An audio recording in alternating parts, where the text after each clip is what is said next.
Dans l'actualité également, l'Algérie qui accueille le sommet de la Ligue arabe pendant 2 jours, un événement qui n'a pas eu lieu depuis 3 ans à cause de la pandémie. On voit le numéro 1 d'ONU, Antonio Guterres, Abdel Fattah al-Sisi qui descend de l'avion, le président égyptien, l'accolade avec son homologue algérien Abdelmajid Tebboune. Bonsoir Slimane. Bonsoir. Une grande question au cœur de ce sommet, d'abord la sécurité alimentaire.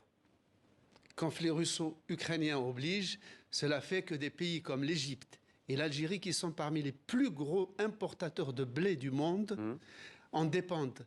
Et donc, vu la difficulté d'acheminer le blé ukrainien et russe vers le monde arabe, donc les stocks, les silos se vident à vue d'œil et il y a une véritable urgence. Cela dit, la question de la sécurité alimentaire est un serpent de mer de la Ligue arabe, en ce sens que dans ce monde arabe qui totalise tout de même 14,5 millions de kilomètres carrés, soit 1,5 fois la superficie des États-Unis, il y a, et c'est à peine une boutade, plus de pétrole dans le sous-sol que d'eau. Donc, il y a un problème de sécurité alimentaire, à savoir que ces 22 États importent 80% de leur nourriture, 100% de leurs céréales pour certains pays du Golfe. Seule la Syrie pouvait se vanter d'être autosuffisante en blé. Et donc c'est un problème gravissime qui s'aggrave avec le problème de l'eau, avec le barrage l'Éthiopie construit en amont du Nil et qui va priver l'Égypte et le Soudan de 5 milliards de mètres cubes d'eau par an.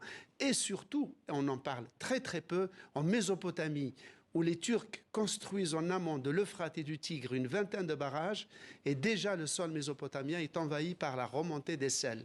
C'est vraiment une situation de détresse hydrique qui aggrave la menace alimentaire. Et ce qui n'a rien non plus, Slimane, ce sont les conflits. Ils sont aussi au cœur de ce sommet de la Ligue arabe, conflits notamment en Afrique.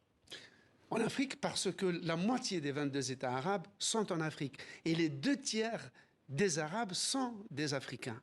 Un des problèmes qu'affronte ce sommet, c'est que un quart des pays arabes ne sont même pas représentés par leur chef de l'État. Je ne parle pas des chefs de l'État qui existent et qui ne sont pas allés. Non, ne disposent pas de chef d'État. Par exemple, le Liban, il n'y a plus de président depuis hier, donc c'est le président du Conseil, mais aussi le Soudan, c'est le Conseil de transition, mais aussi le Yémen, mais aussi la Somalie. Et parmi les conflits, la Somalie avec cet attentat terrible, Slimane, le Yémen, le Liban, bien entendu, vous l'avez dit, et la Libye aussi, un conflit qui a déstructuré une partie de l'Afrique. Complètement. Le Yémen, tout de même, rappelons pour ce sommet arabe qu'une coalition d'une dizaine de pays arabes s'était alliée pour faire la guerre au Yémen. Et cette guerre n'est toujours pas finie. On a une trêve, mais elle n'est pas finie. Elle n'est pas terminée. Slimane, 2 absents de marque. D'abord, l'un, le roi du Maroc. On sait que l'Algérie est brouillée avec son voisin marocain. Il n'a pas fait le déplacement, le roi du Maroc? Jusqu'au dernier moment, un certain suspense avait été maintenu. Au dernier moment, donc, il ne vient pas. Et néanmoins, les campagnes médiatiques entre l'Algérie et le Maroc ont continué jusqu'à hier, jusqu'à même ce matin, plus acerbes que jamais. Les Algériens accusent les Marocains de parasiter par des rumeurs malveillantes l'organisation du sommet. Les Marocains accusent les Algériens d'avoir malmené la délégation marocaine à son arrivée à Alger.